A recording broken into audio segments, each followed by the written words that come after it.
Good morning, friends. Thanks for walking with me today.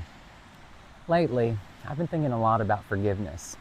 And let me tell you, it's not as simple as just saying the words and moving on. Sometimes it's a process.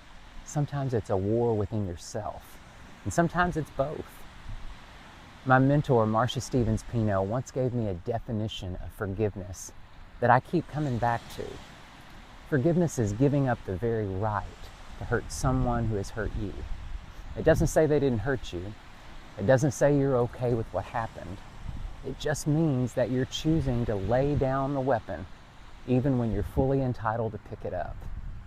You know, over the years, I've had to forgive members of my own family. And honestly, some of that's been easier than I expected.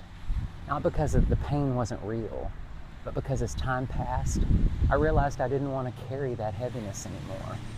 I've had to accept that I may never get the apology I deserve. I've learned to find peace even when the people who hurt me still don't see the damage that they caused. And I've had to love them from a distance, sometimes a very long distance. But then there are the deeper wounds, the ones that sit right in your gut.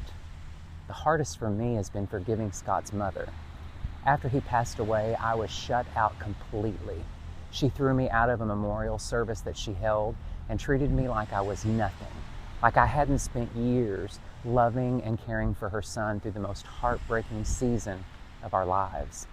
That pain, it's still tender, but here's what I've come to believe. Forgiveness doesn't mean reunion. It doesn't mean reconciliation. It doesn't mean you have to open the door again.